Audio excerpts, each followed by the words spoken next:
L'opération de révision de la liste électorale débutée le 10 juin dernier s'est achevée le dimanche 5 juillet. Le groupe d'études et de recherche sur la démocratie et le développement économique et social en Afrique, GERDES Afrique section Côte d'Ivoire, a fait le point de son implication et indiqué les retombées de l'opération lors d'un point de presse dans la capitale politique et administrative. L'organisation a révélé toutefois des imperfections. Le GERDES Afrique section Côte d'Ivoire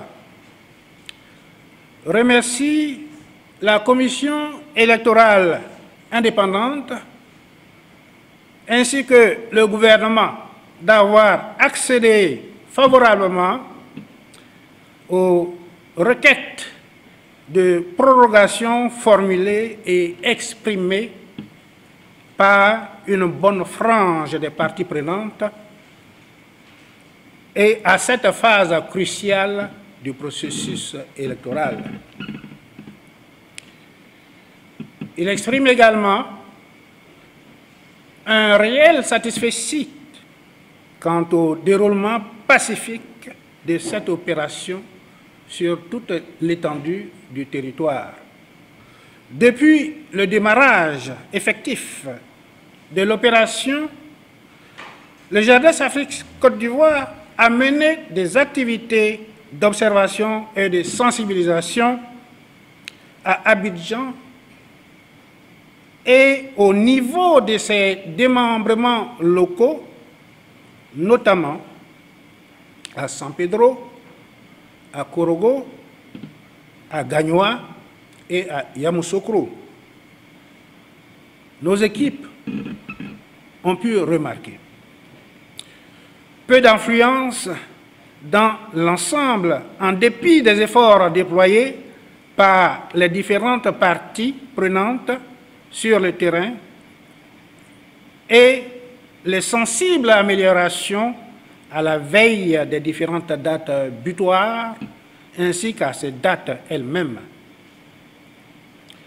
Une implication très active de l'ensemble des acteurs politiques, une prise d'assaut des centres d'opération spéciales de délivrance des pièces administratives, notamment le certificat de nationalité ivoirienne, une concomitance de plusieurs enrôlements, souvent dans le même périmètre, notamment l'enrôlement pour la révision de la liste électorale, l'enrôlement pour la carte d'identité, l'enrôlement pour l'obtention du certificat de nationalité, l'enrôlement pour la Caisse nationale d'assurance maladie. Cela, naturellement, a eu pour conséquence une confusion dans l'esprit de quelques pétitionnaires les plus avertis. Une perturbation de l'opération par les pluies diluviennes, notamment dans les localités d'Abidjan et de San Pedro. Une certaine difficulté de localisation des lieux d'enrôlement par les requérants. Des pétitionnaires non enrôlés pour défaut d'empreinte digitale. Enfin, une difficile compatibilité du mode opératoire avec les mesures barrières imposées par la COVID-19, notamment dans la manipulation de la tablette. Pour garantir plus de succès aux futures opérations, le GERDES Afrique section Côte d'Ivoire a ses recettes. Du fait que nombreux sont les requérants qui, informés et désireux de se faire enrôler, n'y parviennent pas. À travers le prisme de ce triptyque, nous en arrivons aux recommandations suivantes. À la commission électorale à renforcer et diversifier les méthodes et supports d'information. à prévoir une mesure alternative en cas d'impossibilité d'usage de la tablette pour raison d'absence d'empreinte digitale ou de défaillance technique, au même titre que pendant l'opération de vote. À renforcer la formation des agents recenseurs, à améliorer la visibilité des lieux de recensement, enfin, à plus de vigilance quant à l'observation des mesures sanitaires par les agents et les requérants. Au gouvernement,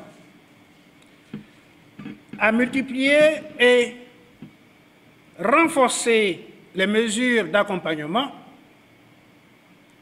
à élaborer une meilleure planification des différents enrôlements. Aux acteurs politiques, à renforcer leur présence dans la campagne de sensibilisation. En ce sens que la matière première de leurs actions politiques constitue évidemment le corps électoral. À toutes les parties prenantes,